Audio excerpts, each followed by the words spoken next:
volta.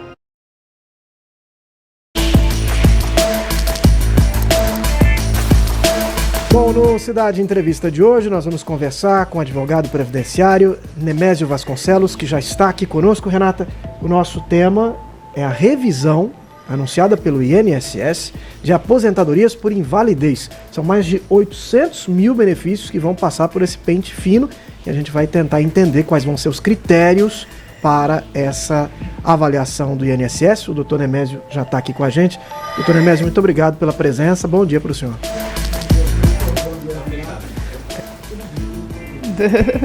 Bom dia, Renata, bom dia, Vitor, bom dia a todos que estão nos acompanhando aqui na Rádio Cidade. Vamos explicar, para o ouvinte como é que funciona essa revisão, doutor Nemésio? A revisão dos benefícios por incapacidade, o chamado pente fino, vem acontecendo quase que regularmente. É a convocação, nesse caso aí, de mais de 800 mil segurados que estão de benefício, tanto por incapacidade temporária quanto definitiva, que era o chamado auxílio-doença ou aposentadoria por invalidez, e estes que estão sendo convocados, eles estão há mais de 2 anos sem fazer perícia médica. Então, o objetivo do governo é coibir as fraudes, é ver também as condições daqueles que estavam de benefício, se por acaso foi mudada, se a incapacidade foi cessada ou não. Então, o governo está convocando através de 135, através do aplicativo do Meu INSS, para que eles agendem uma perícia médica no prazo de 30 dias e depois de realizada a perícia médica, seja concedido ou indeferido a manutenção daquele benefício. Entretanto, hoje estamos também enfrentando a greve da perícia médica. Quem for convocado provavelmente não vai conseguir agendar essa perícia, e aí o benefício tem que ser mantido até a realização de uma nova perícia. Então é importante também esclarecer a população que não entre em pânico, que verifique no aplicativo, no Meu INSS, para evitar também fraudes, que acontecem muitas fraudes, muitas tentativas de fraude contra os segurados. Então é importante sempre se certificar essa informação.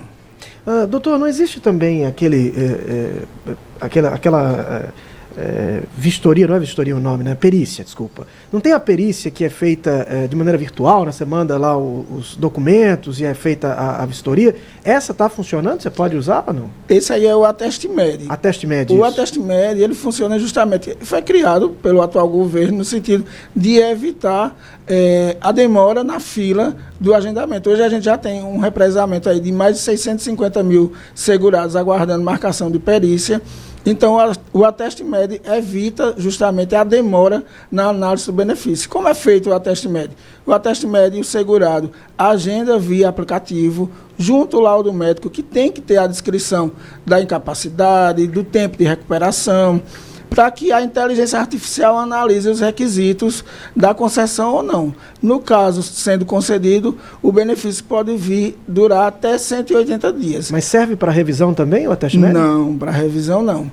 Esses da revisão, eles têm que ser feitos presencialmente. Outra coisa que é importante também mencionar, que o governo não vai chamar pessoas com mais de 60 anos, e também aqueles segurados que têm 55 anos, que já estão de benefício há mais de 15 anos. E também estão aí isentos da convocação pessoas que têm doenças cardiopatas, AIDS, por exemplo, elas não vão ser convocadas para revisão do benefício. Então, para observar essa convocação, porque a gente sabe que hoje tudo está muito online, mas nem todo mundo tem acesso. A gente, como temos a nossa bolha, a gente acha que todo mundo tem as mesmas ferramentas que a gente. Na verdade, não é assim que funciona. E às vezes a pessoa até tem um celular, mas tem dificuldade para saber como usar. Sabe usar. Então, a dica é realmente baixar o aplicativo do INSS, doutor Nemésio, e a gente pode ligar também, que é o 135. Dá para ligar para 135, dá para consultar um advogado também, especialista em direito previdenciário, que vai ter acesso à informação. O benefício ele não é cessado automaticamente, ele vai dar ao segurado aí um prazo de 30 dias. É importante manter essas informações atualizadas, que o INSS pode, inclusive, enviar carta, ele envia mensagem também para o e-mail do segurado. Então, tem várias formas de ter contato para essa convocação. Então, é importante, sim, não é, ele ligar para 135, ter os dados atualizados para verificar e-mail, não é? E, inclusive, às vezes, até o próprio banco informa que o benefício está no pente fino. Como estamos em época de muitos golpes, então, de repente, você recebeu uma ligação, recebeu uma mensagem, ficou em dúvida, então, ou entra no aplicativo ou liga 135 para poder certificar. Confirmar, sem dúvida, é bom confirmar. Uma questão, doutor, que acho que é importante para as pessoas entenderem. Por que essas revisões elas estão acontecendo agora com mais frequência, né? Porque revisar, acho que o INSS sempre fez isso, né? Precisava fazer para evitar as fraudes. Mas agora a gente está recebendo essas notícias cada vez com maior frequência. O INSS está percebendo um número maior de fraudes num histórico mais recente, por isso que as revisões estão mais constantes, é isso? Observa também que a última foi 2019 e a pandemia entrou nessa história também. Também, nós tivemos a revisão também do BPC, que era justamente para apurar os critérios da renda per capita, para ver o que mudou ou não no grupo familiar. É justamente para evitar e coibir as fraudes que acontecem e também porque o número de concessão de benefícios vem aumentando, né? E o governo também, às vezes, não convoca o segurado para fazer aquela perícia regular, porque o benefício de incapacidade temporária já diz, ele é temporária. Então, ele pode ser convocado regularmente para fazer perícia. Aí, às vezes, por não ter médico perito na agência, então ele vai prorrogando e quando prorroga o benefício é mantido. Então, é justamente para ver se aquela manutenção ela é devida ou não, se o segurado mantém ou não a incapacidade. Doutor Nemésio, o senhor como advogado previdenciário já há um tempo, não vamos dizer quanto tempo. Melhor não. Eu queria que o senhor fizesse um balanço, uma avaliação dos trabalhos da Previdência hoje no país, né? Quando a gente vai usar... Tem muita gente, está maior que a fila do INSS. A gente usa isso até hoje, né? Porque quando a gente fala do serviço da Previdência, a gente atribui a demora, a fila, a peleja, como a gente costuma dizer. Hoje, como é que o senhor observa esse trabalho? É verdade, a fila hoje ela é virtual. A gente não consegue ver e muitas vezes não consegue ter noção desse tamanho, né? Na verdade, o governo muda e muda os critérios, muda o acesso. O que hoje a gente vê é a utilização muito da inteligência artificial, da tecnologia, né, do combate à corrupção, do combate às fraudes, né. As mudanças, elas sempre acontecem normalmente no apagar das luzes, no final do ano, no começo do ano. Então, tem muitas instruções normativas, muitas portarias que vêm disciplinar justamente essa manutenção, o uso do ateste MED, que, para mim, na minha opinião, facilitou bastante, né? Evitava o segurado ir para a perícia presencial.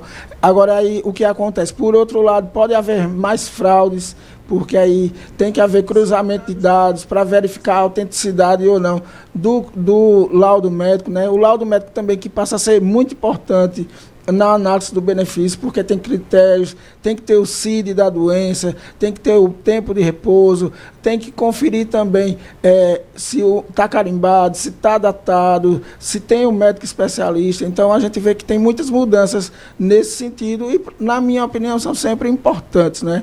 E aí a gente também fala do trabalho da advocacia, né? A advocacia previdenciária passa a ser mais valorizada, né? Passa a ser mais buscada, no sentido de que a gente está preparado justamente para ouvir essas demandas e é uma área que cresce justamente porque as pessoas também estão adoecendo mais, as pessoas também têm mais conhecimento dos seus direitos. E isso também reflete na concessão, no aumento e na procura, como o caso do benefício assistencial para as pessoas que têm autismo, né? Aumentou muito. Por que aumentou? Porque as pessoas estão procurando mais, porque as pessoas estão adoecendo mais também. Mas são tantos pormenores, né, Renata? É muita exigência, muito protocolo. E o advogado tem que estar se atualizando quase que diariamente. Extremamente burocrático, né? Claro que a gente já esperava por isso aqui, viu, doutor Nemésio? Que as pessoas mandem mensagem perguntando sobre o caso delas, né? Então, vamos falar sobre a aposentadoria aqui. A Sueli está dizendo o seguinte, ela tem 60 anos e 18 anos de contribuição. Ela quer saber se já pode requerer aposentadoria. Vejamos, hoje a aposentadoria por idade da mulher é 62 anos. Isso desde a emenda constitucional do ano de 2019 aumentou a idade da mulher. O que tem que se verificar sempre é se ela entrou em regra de transição ou não. E aí também algumas exceções, como a aposentadoria do professor, a aposentadoria da pessoa com deficiência, ou também se ela fosse agricultora. Esse não é o caso, ela aí é uma pessoa que contribui. Ela já tem mais de 15 anos, então certamente vai implementar a idade quando completar 62 anos e vai ter acesso à aposentadoria por idade. Hoje o tempo, né, para você conseguir dar entrada e começar a receber o benefício da aposentadoria, qual o tempo em média, doutor Nemésio? Olha, em média, de 30 a 120 dias, a gente já tem uma análise do requerimento. Às vezes, até não é surpresa acontecer uma concessão automática. Mas para a concessão automática ocorrer, tem que estar muito organizadozinho a vida daquele segurado. A gente tem uma pergunta aqui, Vitor, para a gente aproveitar o tempo. A pergunta da Maria Eliane, ela diz o seguinte: trabalhei durante muito tempo em uma prefeitura e a minha aposentadoria acabou saindo pelo sistema previdenciário municipal. Posso pedir para receber pelo INSS? Essa pergunta é bem interessante, Renata. O que acontece muito é alguns municípios não ter regime próprio. O servidor público, muitas vezes, tem regras diferentes. Então, no serviço público, às vezes, até o salário é diferente, não é? Se ela não tinha uma vinculação com o regime próprio, ela está vinculada ao INSS. Então, no momento que ela trabalhou no município, quando ela vai se aposentar pelo INSS, ela tem que trazer uma CTC, que é uma certidão de tempo de contribuição, com as fichas financeiras que vão descrever todo o salário contributivo, e ela se aposenta pelo INSS. Então, se tiver uma possibilidade de fazer alguma revisão do benefício, teria que entrar com uma ação contra o município ou contra o INSS. Mas ela, nesse caso aí, está vinculada ao INSS. Uma outra coisa que as pessoas têm muita dúvida, né, Renata, é quando que elas devem procurar o INSS ou quando o caso de fato é jurídico. Elas precisam ir à justiça. Como que as pessoas chegam a essa definição, doutor? O caso pode ser resolvido no INSS ou realmente tem que ir para a via judicial? Na verdade, não é necessária a contratação de advogado para fazer nenhum requerimento. O segurado ele pode fazer o requerimento sozinho, né? A gente sempre levanta a bandeira que faça com um profissional, porque o profissional conhece as técnicas, tem as mudanças da legislação, né? E as instruções normativas, portarias. E aí a gente sempre pensa no segurado na época que ele implementou as condições, né? Então, ele pode dar entrada sozinho, não há nenhum prejuízo para ele. Caso seja indeferido, ele tem a possibilidade de fazer o recurso administrativo ou judicializar aquele requerimento. Entretanto, muitas vezes, quando chega para o advogado verifica que faltou documentos e aí o advogado, ao invés de judicializar, faz um novo requerimento administrativo. Temos aqui uma pergunta, doutor. Deusinho está mandando para a gente aqui. Deusinho Mota. Taxista. Está dizendo o seguinte. Bom dia, Renata, ouvintes. Quer saber o seguinte, tem 65 anos, 22 de contribuição. Se ele se aposentar, pode continuar a exercer a profissão de motorista com a carteira assinada na mesma empresa? Ou seja, estar aposentado e seguir com carteira assinada na empresa onde ele trabalha? Essa pergunta é uma dúvida muito corriqueira, né? Ele, nesse caso, nessa situação específica, como é a aposentadoria por idade, ele vai poder continuar trabalhando na mesma função. Ele só não poderia se ele tivesse exposto a agentes químicos, fisiológicos, né, agentes que trazem danos à saúde, que aí é a chamada aposentadoria especial, ou no caso de uma aposentadoria por incapacidade definitiva, que é a aposentadoria por invalidez, que aí o segurado, quando aposenta, ele não pode de maneira nenhuma exercer atividade remunerada. Tem uma outra pergunta aqui do Orlando. Ele vai fazer 65 anos no ano que vem. Quer saber se já pode agora dar entrada na aposentadoria? Não. Um dos requisitos da lei é justamente a idade. Mas aí, para o Orlando, fica a dica, verificar se ele já tem ou não os 15 anos para aqueles que contribuíam antes da reforma, né? Porque no caso dos homens, a aposentadoria por idade, depois da reforma, tem que ter 20 anos de contribuição. Então, e 65 de idade. Então, ele tem que verificar qual o tempo que ele tem. Então, ele faz a consulta no meu INSS, através do CNIS dele, dá para somar todo o tempo de contribuição, inclusive já simular qual o salário que ele vai ter de benefício.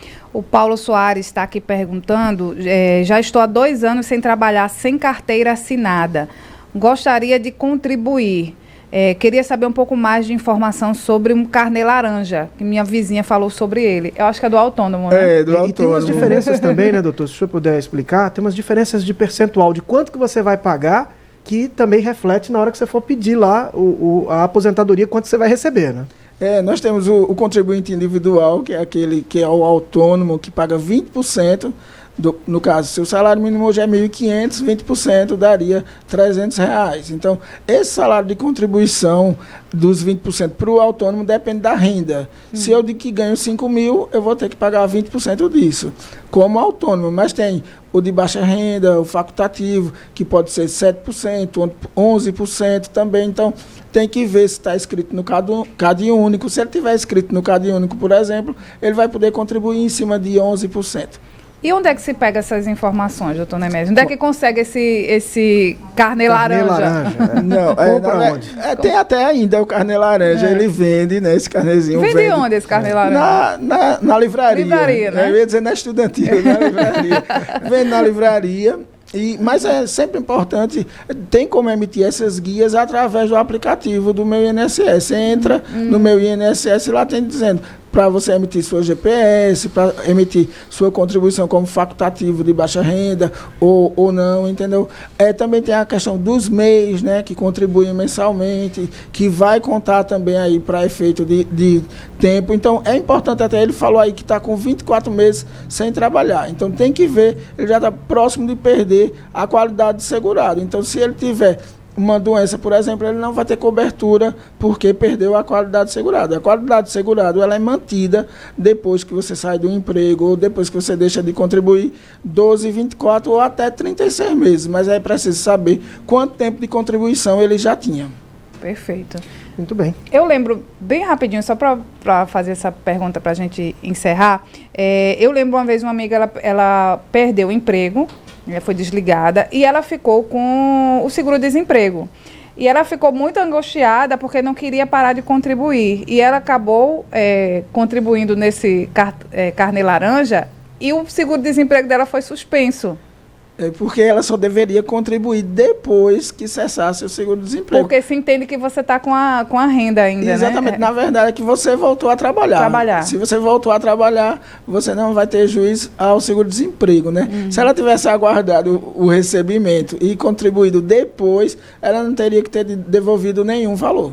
Essa informação é muito importante, né? Então, se você está no eu lembro que ela ficou muito agoniada. Não, eu não posso parar de contribuir, não posso parar de contribuir. 6 meses, não é isso, doutor? São 6 meses do seguro-desemprego?